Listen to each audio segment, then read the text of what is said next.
Hello అండి. Welcome to trading school Telugu. ఈరోజు మార్కెట్‌లో ఏం జరిగింది మనకి మార్నింగ్ సెషన్‌లో అగ్రెసివ్ సెల్లింగ్ ప్రెషర్ అనేది కనిపించింది కదా! ఈ సెల్లింగ్‌ని బేస్ చేసుకొని చాలామంది సెల్ సైడ్ ఎంట్రీస్ అనేది ప్లాన్ చేసుకుంటుంటారు. అది అలా కంటిన్యూ అవుద్దని. కాకపోతే ఏం జరిగింది మళ్ళీ తర్వాత వెంటనే అక్కడి నుంచి బయింగ్ ప్రెషర్ అనేది కనిపించింది కదా! ఓవరాల్‌గా. ఇలా ఎందుకు జరిగింది? దాని వెనక సైకాలజీ ఏంటి? అనేది ఈ వీడియోలో డిస్కస్ చేసుకొని దాంతో పాటే రేపటికి మన లెవెల్స్ అనేవి అడ్జస్ట్ చేసుకుంటాం కదా ప్రతిరోజు. ఆ లెవెల్స్ కూడా అడ్జస్ట్ చేసుకొని దాని వెనక లాజిక్ కూడా డిస్కస్ చేసుకుంటాం అండి. ఆ లెవెల్ ఎందుకు డ్రా చేసాము? ఎందుకు ఇంపార్టెంట్ అనేది. ఆ లెవెల్స్ దగ్గర ఏం చేయాలనేది కూడా డిస్కస్ చేసుకుంటాం కదా! అది డిస్కస్ చేసుకొని రేపటి అనాలిసిస్‌కి మూవ్ అవుదాం మనం. ఓకే. ఇప్పుడు మనం నిఫ్టీ 5 మినిట్స్ చార్ట్‌లోకి వచ్చి నిన్నేం అనాలిసిస్ చేసుకున్నాం మనం ప్రైస్‌ని. ఇక్కడ గమనిస్తే ఏం జరిగింది మనకి లాస్ట్‌లో ఇక్కడి నుంచి అగ్రెసివ్ బయింగ్ ప్రెషర్ అనేది కనిపించింది కదా! కాబట్టి ఇక్కడ మనం లోన్ అనేది మార్క్ చేసుకున్నాం. ఎలాగా ఒక సపోర్ట్ లెవెల్ లాగా మార్క్ చేసుకొని ప్రైస్ ఆ లెవెల్ దగ్గరికి వచ్చినప్పుడు మనకేమన్నా బయింగ్ ఏంటి సెటప్ దొరికితే సెటప్ వచ్చినప్పుడు మాత్రం ఎంట్రీ అని ప్లాన్ చేసుకోవచ్చు అని డిస్కస్ చేసుకున్నాం కదా!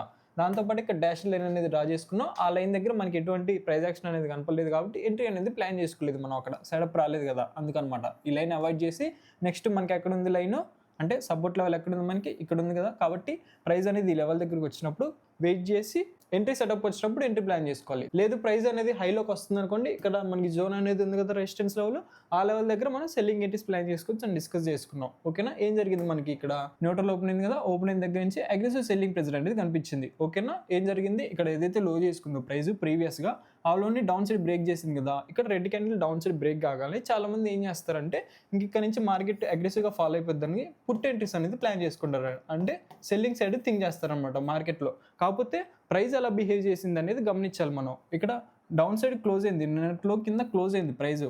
కాకపోతే దాని తర్వాత ఏం జరిగింది మనకి ఇక్కడ ప్రైస్ అనేది కొంచెం స్లో అయింది కదా, అంటే సెల్లర్స్ బయర్స్ ఇద్దరు ఫైట్ చేస్తున్నారు అని అర్థం చేసుకోవచ్చు మనం. ఒకవేళ సెల్లర్ గెలిచాడు అనుకోండి ఏం జరిగింది మనకి సెల్లింగ్ ప్రెజర్ అనేది డౌన్ సైడ్ కంటిన్యూ అయింది అనమాట. అంటే ఫాల్ అనేది వస్తుంది మార్కెట్లో. లేదు బయర్ గెలిచాడు అనుకోండి ఏం జరిగింది మనకి ప్రైస్ ఇలా అప్ సైడ్ మూమెంట్ అనేది వస్తుంది అనమాట. అందుకే మనం ఏం చేస్తాం సపోర్ట్ దగ్గరికి రాగానే బై చేయడం, లేదు రెసిస్టెన్స్ దగ్గర రాగానే సెల్లింగ్ ఇటీస్ ప్లాన్ చేసుకోవడం చేయకూడదు. ఆ లెవెల్ దగ్గరికి ప్రైస్ వచ్చిన తర్వాత వెయిట్ చేసి ఏం జరుగుతుంది, బయింగ్ స్ట్రెంత్ చూపిస్తుందా లేదు సెల్లింగ్ స్ట్రెంత్ చూపిస్తుందా అనేది అర్థం చేసుకున్న తర్వాత మాత్రం ఎంట్రీస్ అనేది ప్లాన్ చేసుకుంటాం. ఓకేనా? ఇలా మార్కెట్లో కొన్నిసార్లు లోలు బ్రేక్ అవడం, దాంతోపాటు ఏదైతే హై చేసుకుందో హైలు బ్రేక్ అవడం జరుగుతూ ఉంటుంది. అందుకే మేము ఏం చెప్తాం అంటే ప్రైస్ హై బ్రేక్ అయిన వెంటనే ఎంట్రీ అనేది ప్లాన్ చేసుకోవద్దు, దాంతోపాటు లో బ్రేక్ అయిన వెంటనే ఎంట్రీ అనేది ప్లాన్ చేసుకోవద్దు అని చెప్పుకునేది. నేను వీడియోలో ఆల్రెడీ డిస్కస్ చేసుకున్నాం కదా మనం. ఈ లెవెల్ ఇంపార్టెంట్గా గమనిస్తూ ఈ లెవెల్ డౌన్ సైడ్ క్లోజ్ అయిన తర్వాత ఎంట్రీ అనేది ప్లాన్ చేసుకోవద్దండి. ఏం చెప్పుకున్నాం ప్రైస్ని లోలోకి రానిచ్చిన తర్వాత రీటెస్ట్ చేసుకుంటాం కదా ఈ లెవెల్ని, రీటెస్ట్ చేసుకున్న తర్వాత మాత్రం ఎంట్రీ ప్లాన్ చేసుకోండి అని డిస్కస్ చేసుకున్నాం కదా. దాని తర్వాత మాత్రమే సెల్లింగ్ రావడానికి పాసిబిలిటీ అనేది ఉంటుంది అనమాట. ఎందుకంటే ఇక్కడ మనకి ఓవరాల్గా ఎవరున్నారు ప్రీవియస్గా బయర్స్ అనే వాళ్ళు ఉన్నారు కదా, కాబట్టి వాళ్ళు ఏం చేస్తారంటే ప్రైస్ లోలు బ్రేక్ అవుతున్నా సరే వాళ్ళే ఎంటర్ అవుతారనమాట మార్కెట్లోకి. ఎంటర్ అయ్యి అక్కడ నుంచి ప్రైస్ని అప్సైడ్ తీసుకెళ్ళడానికి ట్రై చేస్తారు. కాబట్టి డబుల్ కన్ఫర్మేషన్ తీసుకొని సెల్లింగ్ ఎంట్రీ అనేది ప్లాన్ చేసుకుంటాం మనకి వీళ్ళకి అగెనిస్ట్గా ఉన్నప్పుడు, అంటే ట్రెండ్కి ఆపోజిట్లో మనం ఉన్నప్పుడు. మనం సెటప్స్ ప్రకారం ఎంట్రీస్ ప్లాన్ చేసుకోవచ్చు అని డిస్కస్ చేసుకున్నాం కదా. ఇక్కడే సెటప్ వచ్చింది మనకి గమనిస్తే ప్రైస్ ఫాల్ అయిందా, అప్ సైడ్ వచ్చింది ఫాల్ అయింది, ఇక్కడ హైని బ్రేక్ చేసుకుంది కదా. ఇది ఒక డబుల్ బాటమ్ లాగా కన్సిడర్ చేసుకోవచ్చు కదా మనం. డబుల్ బాటమ్ అంటే ఇది ఒక బయింగ్ సెటప్ అనమాట. ప్రైస్ ఫాలో అవుతూ వచ్చి ఒక సపోర్ట్ లెవెల్ దగ్గరికి వచ్చి డబుల్ బాటమ్ ఫామ్ అయితే అక్కడ మనం బయింగ్ ఎంట్రీ అనేది ప్లాన్ చేసుకోవచ్చు. స్టాప్ లాస్ అనేది ఎక్కడ పెట్టుకుంటాం, ఇక్కడ రీసెంట్ స్వింగ్ లో ఉంది కదా, ఆ స్వింగ్ లో మనం స్టాప్ లాస్ అనేది పెట్టుకోవాలన్నమాట. అక్కడ నుంచి ప్రైస్ అప్ సైడ్ మూవ్మెంట్ ఇవ్వడానికి పాసిబిలిటీ అనేది ఉంది. ఈ రోజు ఓవరాల్ గా ప్రైస్ ఎలా బిహేవ్ చేసింది అనేది గమనిద్దాం. పైకి వెళ్ళేటప్పుడు చూడండి ఇక్కడ నుంచి అప్ సైడ్ వెళ్ళిందా ఫాల్ అయింది, అప్ సైడ్ వెళ్ళిందా ఫాల్ అయింది, అప్ సైడ్ వెళ్ళిందా ఫాల్ అయింది, అప్ సైడ్ వెళ్ళింది ఫాల్ అయింది. ఇది ఏ ట్రెండ్లో ఉంది మనకి, ఒక చిన్న అప్ ట్రెండ్లో ఉంది కదా. అప్ ట్రెండ్లో ప్రైస్ ఎలా బిహేవ్ చేసిద్ది అని చెప్పాం, ఇలానే కదా up side follow up side follow up side follow up side follow. ఇక్కడ 2 పాయింట్స్ని గమనించండి అందరూ కూడా. మనకి బయింగ్ ప్రెజర్ ఎక్కువ ఉందా లేదా సెల్లింగ్ ప్రెజర్ ఎక్కువ ఉందా అనేది గమనించండి. ఇక్కడ అప్ ట్రెండ్లో ఉంది కదా కాబట్టి ఇక్కడ బయింగ్ని గమనించండి. బయింగ్ ఎలా ఉంది, కొంచెం మనకి అగ్రెసివ్గా అనేది ఉంది. ఇక్కడ సెల్లింగ్ని గమనిస్తే ఎలాగుంది, సెల్లింగ్ అనేది కొంచెం వీక్ ఉంది. ఈ రోజు మార్కెట్ అనే కాదు మీరు ఎక్కడ తీసుకున్నా సరే ప్రైస్ అనేది ఒక అప్ ట్రెండ్లో ఉన్నప్పుడు బయింగ్ ఎంట్రీస్ ప్లాన్ చేసుకోవడానికి ఇంట్రెస్ట్ చూపించండి. ఎందుకంటే మనకి మంచి రిస్క్ రివార్డ్ అనేది ఫామ్ అయింది అనమాట. లేదు మీరు సెల్లింగ్ ఎంట్రీస్ అనేది ప్లాన్ చేసుకున్నారనుకోండి అప్ ట్రెండ్లో, సెల్లింగ్ మూవ్ అనేది కొంచెం చిన్నది ఉంటుంది, మన స్టాప్ లాస్ హిట్ అవ్వడానికి పాసిబిలిటీ అనేది ఎక్కువ ఉంటుంది అనమాట. కాబట్టి సెల్లింగ్ ఎంట్రీస్ అవాయిడ్ చేసి బయింగ్ ఎంట్రీస్కే ప్లాన్ చేసుకోండి ప్రైస్ అప్ ట్రెండ్లో ఉన్నప్పుడు. సేమ్ డౌన్ ట్రెండ్లో ఉన్నప్పుడు కూడా అంతే, సెల్లింగ్ ఎంట్రీస్ ప్రిఫర్ చేయండి, బయింగ్ ఎంట్రీస్ అనేది అవాయిడ్ చేయండి ప్రైస్ అనేది డౌన్ ట్రెండ్లో ఉన్నప్పుడు. ఇప్పుడు మనం లెవెల్స్ అడ్జస్ట్ చేసుకొని దాని వెనక లాజిక్ డిస్కస్ చేసుకొని రేపటి అనాలిసిస్కి మూవ్ అవుదాం.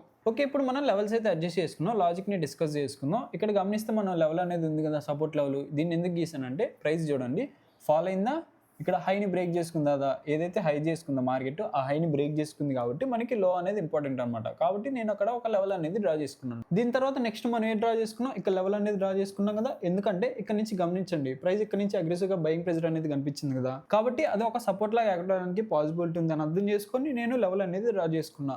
లేదు ప్రైస్ హైలోకి వస్తుంటే ఇక్కడ మనకి రెసిస్టెన్స్ లెవెల్ అనేది ఉంది కదా, ఇది ఒక జోన్ లా కన్సిడర్ చేసుకున్నా కదా నేను. ఎందుకంటే ఇక్కడ నుంచి గమనించండి, మనకి ఏముంది, అగ్రెసివ్ సెల్లింగ్ ప్రెజర్ అనేది కనిపించింది కదా. ఇక్కడ సెల్లర్స్ అనే వాళ్ళు అగ్రెసివ్గా ఉన్నారు ఇక్కడ బయర్స్తో కంపేర్ చేసుకుంటే. కాబట్టి ప్రైస్ మళ్ళీ ఆ లెవెల్ దగ్గరికి వచ్చినప్పుడు ఇక్కడ నుంచి సెల్లింగ్ రావడానికి పాసిబిలిటీ ఉందని అర్థం చేసుకొని అక్కడ నేను ఒక జోన్ అనేది డ్రా చేసుకున్నాను, సెల్లింగ్ జోన్. ఓకే, ఇప్పుడు నేను లెవెల్స్ అయితే అడ్జస్ట్ చేసుకున్నాను. రేపు ప్లాన్ ఏంటిదంటే నాది, మార్కెట్ ఇక్కడ క్లోజ్ అయింది కదా, ప్రైస్ హైలోకి వస్తున్నప్పుడు నాకు లెవెల్ ఉంది కదా, రెసిస్టెన్స్ లెవెల్ ఎంత, 25,500 అండి. ఇది జోన్ లా కన్సిడర్ చేసుకుంటా అని చెప్పుకున్నా కదా, ఒక 50 పాయింట్స్ జోన్ అనమాట, ప్లస్ ఆర్ మైనస్. ఆ లెవెల్ దగ్గరికి వస్తున్నప్పుడు నాకు ఏమైనా సెల్లింగ్ ఎంట్రీ సెటప్ దొరికితే సెల్ సైడ్ ప్లాన్ చేసుకుంటా. లేదు మార్కెట్ అక్కడ నుంచి ఫాలో అవుతూ వస్తుంది అనుకోండి, మధ్యలో నేను ఒక డాష్ లైన్ అనేది పెట్టుకున్నా కదా, ఈ లైన్ దగ్గర నాకు ఏమైనా బయింగ్ ఎంట్రీ సెటప్ దొరికితే బై సైడ్ ఎంట్రీ అనేది ప్లాన్ చేసుకుంటా అండి. లేదు మార్కెట్ ఆ లైన్ కూడా డౌన్ సైడ్ బ్రేక్ చేస్తే నాకు నెక్స్ట్ లెవెల్ అనేది ఉంది కదా, ఎంత, 25,161. ఈ లెవెల్ దగ్గర నేను బయింగ్ ఎంట్రీస్ అనేది ప్లాన్ చేసుకుంటాను నా సెటప్ వచ్చినప్పుడు. ఇక్కడ మధ్యలో నాకు డాష్ లైన్ ఉంది కదా, ఆ లెవెల్ ఎంత ఉందంటే నాకు 25,300 అనమాట. ఆ లెవెల్ దగ్గర నేను కొంచెం అలర్ట్గా ఉంటా బయింగ్ సైడ్కి. లేదు ఎప్పుడైతే మార్కెట్ ఇక్కడ 25,161 లెవెల్ని డౌన్ సైడ్ బ్రేక్ చేసిందో ఇక్కడ నుంచి మనకి సెల్లింగ్ రావడానికి పాసిబిలిటీ అనేది ఉంది. కాబట్టి ఇక్కడ నేను సెల్లింగ్ ఎంట్రీస్ అనేది ప్లాన్ చేసుకుంటా ఈ లెవెల్ కింద ఉన్నంత వరకు. ఎక్కడి వరకు సెల్ సైడ్ ఉంటా అనేది గమనిస్తే ఇక్కడ లెవెల్ ఉంది కదా నాకు 24,919, ఈ లెవెల్ వరకు సెల్ సైడ్ ప్లాన్ చేసుకుని ఇక్కడ నేను బయింగ్ ఎంట్రీస్ అనేది ప్లాన్ చేసుకుంటా అండి నా సెటప్ వచ్చినప్పుడు. ఇప్పుడు మనం బ్యాంక్ నిఫ్టీ 5 మినిట్స్ చార్ట్లోకి వచ్చాం. ఇందులో డిస్కస్ చేసుకున్నాం కదా, ఇక్కడ మనకి లెవెల్ అనేది ఉంది కదా, ఈ లెవెల్ని ఎప్పుడైతే మార్కెట్ అప్ సైడ్ బ్రేక్ చేసిందో ఇక్కడ నుంచి మనం బయింగ్ ఎంట్రీస్ ప్లాన్ చేసుకోవచ్చు అని డిస్కస్ చేసుకున్నాం. బ్రేక్ ఇన్వెంటరీ ఎంట్రీ అనేది ప్లాన్ చేసుకునే కంటే కూడా బ్రేక్ చేసి అప్ సైడ్ వెళ్ళి రీటెస్ట్ చేసుకునే కదా ప్రైస్ ఈ లెవెల్ని, అక్కడ మనకి ఏమైనా బయింగ్ ఎంట్రీ సెటప్ దొరికితే బై సైడ్ ప్లాన్ చేసుకుందాం అనుకున్నాం. గమనిస్తే ఏం జరిగింది, మనకి మార్కెట్లో ఎప్పుడైతే ఈ లెవెల్ని అప్ సైడ్ బ్రేక్ చేసిందో లైట్గా రిట్రేస్మెంట్ కనిపించి అక్కడ నుంచి మళ్ళీ మనకి బయింగ్ ప్రెజర్ అనేది కనిపించింది అనమాట. ఇక్కడ మనం అర్థం చేసుకోవాల్సిన పాయింట్ ఏంటంటే, మనం ఏదైతే లెవెల్ డ్రా చేసుకున్నామో ఆ లెవెల్ పైన మార్కెట్ ఎలా బిహేవ్ చేసింది అది గమనించాలి. ఏదైతే లెవెల్ డ్రా చేసుకున్నామో ఆ లెవెల్ కింద ఉన్నంత వరకు మార్కెట్ ఎలా బిహేవ్ చేసింది అనేది గమనించాలి. ఓకేనా, రెసిస్టెన్స్ లెవెల్స్ అప్ సైడ్ ఉన్నంత వరకు మార్కెట్లో మనం బయింగ్ ఎంట్రీస్ అనేది ప్లాన్ చేసుకుంటాం. లేదు ఏదైనా support level market down side break చేస్తే అక్కడ నుంచి మనం సెల్లింగ్ ఎంట్రీస్ అనేది ప్లాన్ చేసుకుంటాం. దాంట్లోకి మనం ట్రెండ్ని యాడ్ చేస్తాం అనమాట. అప్ ట్రెండ్లో ఉన్నప్పుడు మనకి ఎక్కువ కన్ఫర్మేషన్ ఉంటుంది బయింగ్ సైడ్కి, లేదు ప్రైస్ డౌన్ ట్రెండ్లో ఉన్నప్పుడు సెల్లింగ్ సైడ్కి ఎక్కువ కన్ఫర్మేషన్ అనేది ఉంటుంది అనమాట. ట్రెండ్ని కలిపితే మనకి క్లారిటీ అనేది వస్తుంది, బై సైడ్ ఉండాలా లేదు సెల్ సైడ్ ఉండాలా అనేది. ఓకే, ఇక్కడ మనం లెవెల్స్ అయితే అడ్జస్ట్ చేసుకున్నాం. ఇక్కడ హైలో రెసిస్టెన్స్ లెవెల్ అనేది ఉంది కదా, ఎంత ఉంది, లెవెల్ 60,235 అనమాట. ప్రైస్ ఈ లెవెల్ దగ్గరికి వస్తున్నప్పుడు నేను సెల్లింగ్ ఎంట్రీస్ అనేది ప్లాన్ చేసుకుంటా అండి. లేదు ఇక్కడ లెవెల్ అనేది ఉంది కదా నాకు డౌన్ సైడ్ ఎంత, 59,872 అనమాట. ఇక్కడ నేను డాటెడ్ లైన్ అనేది పెట్టాను. ఈ డాటెడ్ లైన్ కిందకి మార్కెట్ ఎప్పుడైతే క్లోజ్ అయిందో ఇక్కడ నుంచి నేను సెల్లింగ్ ఎంట్రీస్ అనేది ప్లాన్ చేసుకుంటా. ప్రైస్ ఫాలో అవుతుంటే నాకు నెక్స్ట్ లెవెల్ ఎక్కడ ఉంది, 59,243 అనమాట. ఈ లెవెల్ దగ్గరికి వచ్చినప్పుడు నేను బయింగ్ ఎంట్రీస్ అనేది ప్లాన్ చేసుకుంటా. ఇక్కడ లెవెల్స్ వెనక లాజిక్ సిమిలర్ అండి. ఇక్కడ ఎందుకు డ్రా చేశానంటే సపోర్ట్ లెవెల్ సేమ్. ఇక్కడ గమనించండి, ప్రైస్ అప్ సైడ్ వచ్చిందా, ఫాల్ అయింది, ఇక్కడ హైని క్రాస్ చేసుకుంది కదా మార్కెట్. హై క్రాస్ చేస్తే మనకి లో ఇంపార్టెంట్ కాబట్టి ఇక్కడ నేను లెవెల్ అనేది డ్రా చేసుకున్న సపోర్ట్ లెవెల్. దాంతోపాటు రెసిస్టెన్స్ లెవెల్ దగ్గర నుంచి మనకి ప్రీవియస్గా అగ్రెసివ్ సెల్లింగ్ ప్రెజర్ అనేది కనిపించింది అనమాట. కాబట్టి నేను అక్కడ ఒక లెవెల్ అనేది డ్రా చేసుకున్నా.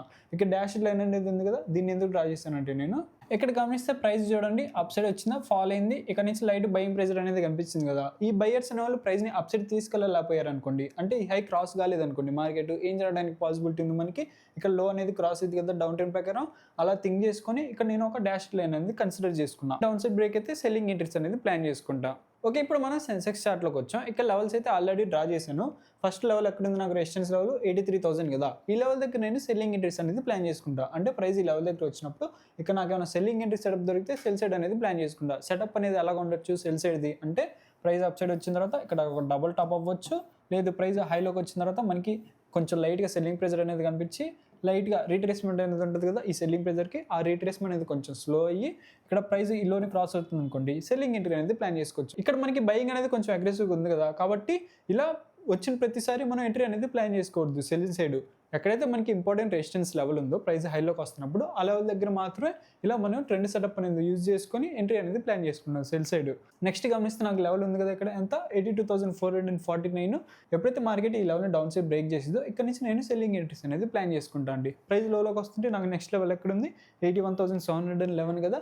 ఈ లెవెల్ దగ్గర నేను బయింగ్ ఎంట్రీస్ అనేది ప్లాన్ చేసుకుంటా నా సెటప్ వచ్చినప్పుడు. అలానే మన సబ్స్క్రైబర్ ఒకరు ఓఎన్ యూజ్ చేయొచ్చా మార్కెట్లో అని అడిగారండి. మేమైతే పర్సనల్గా ఓఎన్ యూజ్ చేయం. మేము దేని మీద డిపెండ్ అవుతాం అంటే మెయిన్గా ప్రైస్ సైకాలజీ మీద డిపెండ్ అవుతుంది అనమాట. ప్రైస్ మాకేం చెప్తుంది అనేది అర్థం చేసుకుంటాం అనమాట. అది ఎలాగ అర్థం చేసుకుంటాం, అక్కడ జరుగుతున్న సైకాలజీ అవ్వచ్చు, వాల్యూమ్స్ అవ్వచ్చు, క్యాండిల్స్ ఎలా ఫామ్ అవుతుంది అనే దాన్ని బట్టి కూడా మేము ప్రైస్ని అండర్స్టాండ్ చేసుకొని నెక్స్ట్ ఏం చేయాలనేది డిసైడ్ అవుతాం అనమాట. బై చేయాలా లేదా సెల్ చేయాలనేది. మేమైతే పర్సనల్గా దేన్ని యూజ్ చేయమండి. న్యూస్ అవ్వచ్చు, ఓఏ డేటా అవ్వచ్చు, ఎఫ్ఐడిఏ డేటా అవ్వచ్చు. మేము ఓన్లీ సైకాలజీ మీద మాత్రమే డిపెండ్ అవుతాం అనమాట. ఇప్పటివరకు మనం వీడియోలో ఏదైతే డిస్కస్ చేసుకున్నాం దాన్ని కేవలం ఎడ్యుకేషన్ పర్పస్ కింద తీసుకొని మీ ఓన్ అనాలిసిస్ మీరు చేసుకున్న తర్వాత మాత్రం ఎంట్రీస్ అనేది ప్లాన్ చేసుకోండి. నా అనాలిసిస్ నచ్చినట్టయితే వీడియోకి అయితే లైక్ చేసి, డౌట్స్ ఉంటే కామెంట్ చేసి ఛానల్ సబ్స్క్రైబ్ చేసుకోండి. Thank you.